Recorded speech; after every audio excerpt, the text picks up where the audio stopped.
तो CBT1 में देखिए, जब मैं प्रिपरेशन कर रहा था तो CBT1 के लिए उस समय सीट बहुत ज़्यादा था। तो ये दोनों एग्ज़ाम का जो नोटिफिकेशन और अभी NTPC का तो नहीं आया, लेकिन वैकेंसी का आंकड़ा आने से अब क्या होगा कि ALP के जो CBT1 का पेपर है या फिर उस वैकेंसी का जो पेपर होगा उस पर थोड़ा सा प्रभाव पड़ेगा। तो जेई की वैकेंसी आने से जो टेक्निकल बैकग्राउंड के, जैसे जिनका बीटेक है या फिर डिप्लोमा है, वो लोग क्या होगा कि जेई की तैयारी भी करेंगे और ALP का भी तैयारी वो पहले से कर ही रहे थे। Hello everyone, welcome to the student channel. और ALP का 2024 का पहले जब वैकेंसी था 5000 के आसपास में और अभी जो सीट हो गई है 18000 के आसपास में, तो पहले जो कंपटीशन था वो और अब जो कंपटीशन है उसमें बहुत ज़्यादा चेंज अब देखने को मिलेगा। जब सीट 5000 के आसपास में थी तब लोगों को लगता था कि CBT1 भी निकालना टफ़ है, लेकिन अब जब 18000 सीट हो गई है तो अब CBT1 निकालना आसान हो गया है। CBT2 निकालना तो जितनी सीट रहती है तो वो तो उसमें ज़्यादा चेंजेस नहीं रहेगा, उतना तो आपको मेहनत करना ही पड़ेगा, लेकिन CBT1 के लिए जो कंपटीशन है वो अब थोड़ा सा डाउन हो गया है। अब देखिए होता क्या है कि पेपर का जो लेवल अभी क्या, जो लोग नए तैयारी कर रहे हैं या फिर नए जिनका पहला अटेम्प्ट है उनके लिए तो सब कुछ नया ही है, और वो लोग सोचते हैं कि मतलब पेपर का पैटर्न कैसा है या फिर किस तरह का लेवल आ सकता है। तो देखिए, जब 2018 में पेपर हुए थे तो उस समय का जो लेवल था वो अभी के जो पेपर हो रहे हैं रेलवे के, उस तरह के लेवल अब पहले जैसे नहीं पूछे जाते हैं। अब बहुत सारा चेंज हो गया है। ऐसा खास करके मैं कहूँ कि साइंस का जो पोर्शन है वो बहुत ही अच्छा खासा इसमें पूछा जा रहा है। NCERT को एकदम ध्यान में रखते हुए पेपर बनाया जाता है।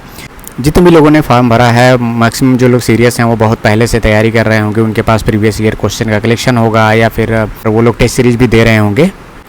जितने भी लोग रेलवे की तैयारी कर रहे हैं उनके लिए टेस्ट सीरीज बहुत ही इंपॉर्टेंट होता है। तो ऐसे में आप टेक्स्ट बुक का टेस्ट सीरीज फॉलो कर सकते हैं। अभी करंट में 28 तारीख से लेकर के 21 जुलाई के बीच में एक ऑफ़र चल रहा है जिसमें आपको 395 रुपये में पूरे साल भर का टेस्ट सीरीज आपको मिल जाएगा। आप नीचे दिया हुआ ये कूपन कोड है STUD, आप अप्लाई करके ये ऑफ़र ले सकते हैं। 395 ये बहुत ही मिनिमम ऑफ़र है अभी चल रहा है। चाहे तो आप एप्लीकेशन का लिंक मैं दे दे रहा हूँ, वहाँ से भी अगर आप ओपन करते हैं तो ये ऑफ़र आपको वहाँ पे एप्लीकेबल हो जाएगा। देखिए, वीडियो को शुरू करने से पहले देखिए सबसे पहले कि अभी जान जाए कि NTPC का भी जो वैकेंसी है उसका भी आंकड़ा सभी लोगों के सामने अभी आ गया है। तो इससे और अंदाज़ा लग गया है कि जितने भी लोग ALP का फॉर्म भरे हैं उसमें बहुत सारे लोग ऐसे होते हैं कि जिनका प्रायोरिटी में ALP ना हो करके NTPC के जो पोस्ट हैं, जो क्लर्कल जो पोस्ट हैं उसमें उनका ज़्यादा ध्यान रहता है। तो वो लोग हो सकता है कि अब NTPC की तैयारी में ज़्यादा सीरियस हो जाएं। बहुत सारे लोग ऐसे होते हैं जो शिफ्ट होते हैं। इसके अलावा देखिए RRB JE का नोटिफिकेशन एकदम क्लियरली आ चुका है, कितनी सीट हर एक जोन में है। तो ALP का जो फॉर्म भरते हैं जिसमें जो लोग बीटेक किए हुए हैं या फिर डिप्लोमा किए हुए हैं वो सभी लोग JE के भी फॉर्म के लिए एलिजिबल हैं। तो ये लोग क्या होगा कि मैक्सिमम बहुत सारे स्टूडेंट ऐसे होंगे जो JE की तरफ अब रुख करेंगे। तो ये दोनों एग्ज़ाम का जो नोटिफिकेशन और अभी NTPC का तो नहीं आया, लेकिन वैकेंसी का आंकड़ा आने से अब क्या होगा कि ALP के जो CBT1 का पेपर है या फिर उस वैकेंसी का जो पेपर होगा उस पर थोड़ा सा प्रभाव पड़ेगा, उसका कंपटीशन थोड़ा सा लो होगा, क्योंकि सभी लोगों की ये प्राथमिकता नहीं रहती है कि ALP की ही जॉब करना है, क्योंकि ALP का जो जॉब है वो बहुत ही डिफ़िकल्ट है। और कुछ लोग सोचते हैं कि मुझे क्लर्कल जॉब चाहिए, और JE का जो पोस्ट है वो उसमें ग्रेड पे भी अच्छा है और इसका जो पेपर है और टेक्निकल फील्ड का है और इसमें ऑफिस वर्क की ही ड्यूटी ज़्यादातर रहती है। तो जो लोग टेक्निकल बैकग्राउंड से हैं, बीटेक और डिप्लोमा किए हुए हैं, वो लोग ज़्यादातर JE की तरफ भी रुख करेंगे। तो ऐसे समय में हमें जो CBT1 की तैयारी है उसको कैसे करना है, इस समय जो देखिए ITI के जो स्टूडेंट हैं उनके लिए बहुत अच्छा मौका है। इससे पहले भी मैंने द स्टूडेंट चैनल पे अलग अलग प्लेलिस्ट बनाया हुआ है 2018 के समय में जितनी भी चीज़ें हो सकती हैं ALP से रिलेटेड। तो CBT1 में देखिए, जब मैं प्रिपरेशन कर रहा था तो CBT1 के लिए उस समय सीट बहुत ज़्यादा था, तो उतना ज़्यादा हर एक जोन में कट ऑफ नहीं गया था। कुछ एक जोन को मान लीजिए 2-4 जोन ऐसे थे जिसमें CBT1 के भी कट ऑफ ज़्यादा थे, उस समय सीट बहुत कम थी। अब समझ जाइए कि लगभग सीट जो उस बार जितना मिनिमम जो सीट था किसी जोन का, उतना सीट इस बार बहुत सारे जोन में ऐसा देखने को मिल रहा है। लेकिन फिर भी ऐसे में क्या है कि जहाँ पे सीट 1000 या 1000 से ज़्यादा है वहाँ पे जब CBT1 क्लियर करेंगे तो 15 गुना लड़कों को वहाँ पे सिलेक्शन के लिए मतलब CBT2 पेपर देने का मौका मिलता है। तो 15,000 लोगों में आना बहुत टफ काम नहीं है अगर आपने तैयारी पहले से अच्छे से किया हुआ है। तो CBT1 के लिए अगर आप लोग मैथमेटिक्स का जो पोर्शन है वो एकदम अच्छे से पढ़िए, मैथमेटिक्स में आपको करना क्या है कि जो प्रीवियस ईयर के क्वेश्चन है, प्रीवियस ईयर क्वेश्चन में मैं कहूँगा कि एएलपी के क्वेश्चन को तो थोड़ा सा ध्यान दीजिए, लेकिन साथ में जो एनटीपीसी के जो पेपर हुए हैं इसमें जो क्वेश्चन मैथ्स के आए हुए हैं इसको थोड़ा सा सीरियस होकर आप अच्छे से देखिए। ऐसे में साइंस का जो पोर्सन है, साइंस जो एएलपी में जो 2018 में आया हुआ था, 2018 की तरह पेपर नहीं रहने वाला है। उसके बाद से जितने भी रेलवे के पेपर हुए हैं एनटीपीसी या फिर ग्रुप डी, उसमें साइंस के बहुत अच्छे खासे क्वेश्चन बने हैं जो ज़्यादातर एनसीईआरटी से कवर किया है। अब डाटा ही सिर्फ याद करने से आपका काम नहीं चलेगा। कई लोग होता है सिर्फ लूसेंट पढ़ के जाते हैं तो लूसेंट से काम हो जाता है, ऐसा नहीं है। सिर्फ लूसेंट से आपका काम नहीं चलेगा। एनसीईआरटी में बहुत पहले से हमेशा से कहता आया हूँ कि आप एनसीईआरटी 9th और 10th का मिनिमम 9th और 10th का पढ़ लीजिए। लेकिन अभी क्या है, समय कम बचा हुआ है। अब कम समय में अगर आपको ज़्यादा मतलब एनसीईआरटी कवर करना है तो आपको एनसीईआरटी का पीडीएफ चाहे तो आप डाउनलोड करके आप जल्दी उसे पढ़िए। जो ज़्यादा नंबर आपको कम मेहनत में मिल सकता है वो मैथमेटिक्स में हो सकता है और रीजनिंग के पेपर में हो जाएगा। ये दोनों देखिए, मैं उनकी बात कर रहा हूँ जो लोग पहले से तैयारी कर रहे हैं, जो लोग सोच रहे हैं कि अभी से हम एकदम शुरू कर दें और ये सारे सब्जेक्ट मेरे उनके स्ट्रांग हो जाएं इतनी जल्दी, तो ये थोड़ा सा बहुत ही डिफ़िकल्ट काम है। तो मैथमेटिक्स और रीजनिंग में आप जो लोग पहले से तैयारी कर रहे हैं इन दोनों सब्जेक्ट में आपको स्कोर करना आसान होगा। साइंस का पोर्शन बहुत ज़्यादा है और इसको पढ़ना भी होगा और इसमें अच्छे खासे क्वेश्चन बनते हैं। ऐसे में आपको साइंस के लिए क्या करना चाहिए कि ग्रुप डी का जो पेपर हुआ है, ग्रुप डी का जो पेपर हुआ है उसका कलेक्शन आप ज़रूर मार्केट से ख़रीद लीजिए। अब वो मार्केट से जब आप लेकर के आएंगे तो इसमें जो साइंस का जो पोर्शन है, कोशिश करिए जितने भी साइंस के क्वेश्चन हैं उसको अच्छे से पढ़ लें। और जो क्वेश्चन रिपीट हो रहे हैं बार बार, जो डेटा वाले क्वेश्चन हैं, जो सिर्फ फैक्चुअल पे हैं, उनको आप याद कर लीजिए। बाकी जो न्यूमेरिकल जो पूछे गए हैं, न्यूमेरिकल के जो फॉर्मूले हैं उस पर भी आप ध्यान दीजिए। देखिए, साइंस का जो पोर्शन है हमें सिर्फ CBT 1 को ध्यान में रख के नहीं पढ़ना है, CBT 1 के साथ साथ हमें CBT 2 को भी ध्यान में रखना है, क्योंकि उसमें जो साइंस का पोर्शन है उसमें जो न्यूमेरिकल वाला पोर्शन है वो ज़्यादातर आपको CBT 2 के पार्ट ए में देखने को मिलेगा। अब पार्ट ए में जो न्यूमेरिकल आता है बहुत आसान नहीं रहता है। पिछली बार जो पेपर हुए थे उसमें आसान क्वेश्चन नहीं आए थे, बहुत अच्छे खासे क्वेश्चन न्यूमेरिकल में पूछे गए थे। और अगर आपको फार्मूला नहीं याद है, कॉन्सेप्ट नहीं याद है, तो वो न्यूमेरिकल नहीं हो पाएंगे।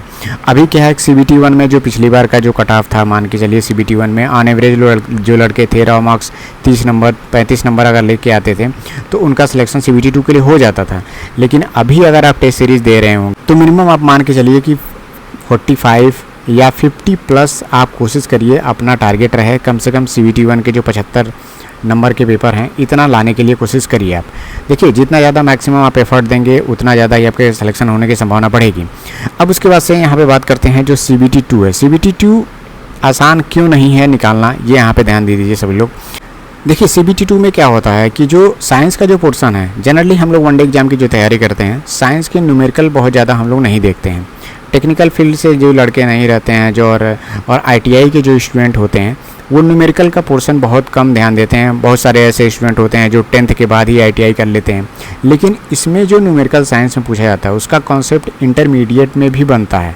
इंटरमीडिएट में जब आप पढ़ते हैं तो बहुत सारे जो चैप्टर हैं उसके बेसिक कॉन्सेप्ट बहुत स्ट्रांग होते हैं तब जब आप इंटरमीडिएट में साइंस का पोर्शन लेते हैं।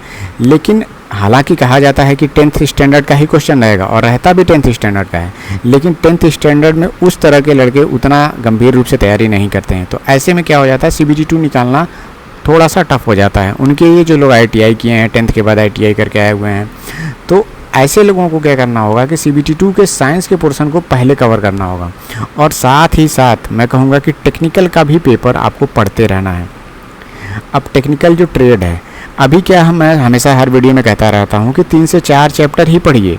जब CBT 1 होने से पहले सिर्फ 3-4 चैप्टर ही आप कंप्लीट कर ले जाइए, उसके बाद से आप CBT 1 का पेपर हो जाएगा तब आप टेक्निकल का पेपर पढ़िएगा।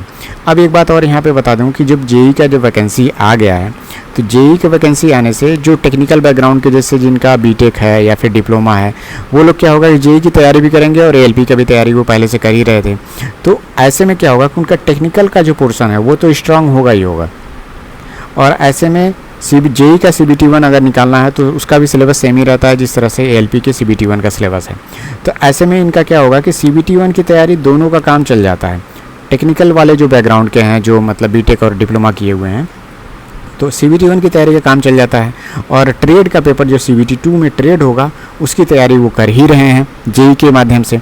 तो ऐसे में सिर्फ उनको पार्ट ए के पोर्शन को स्ट्रॉन्ग करना है अपने, और पार्ट ए का पोर्शन जितना ज़्यादा आपका स्ट्रॉन्ग होगा उतने ही LP में सिलेक्शन लेने की संभावना बनेगी। देखिए, अगर मैं बात करूँ CBT 2 में, CBT 2 में 100 क्वेश्चन रहता है।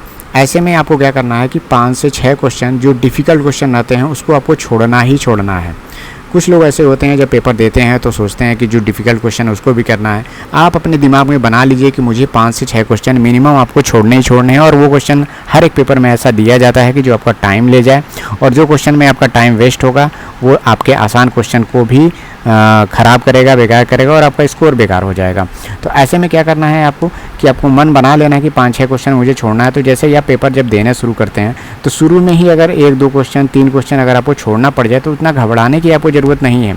आपको कोशिश ये रखना है कि 90 क्वेश्चन के आसपास में मुझे अटेम्प्ट करना है। मुझे ध्यान ये देना है कि मेरी गलती नहीं ज़्यादा होनी चाहिए।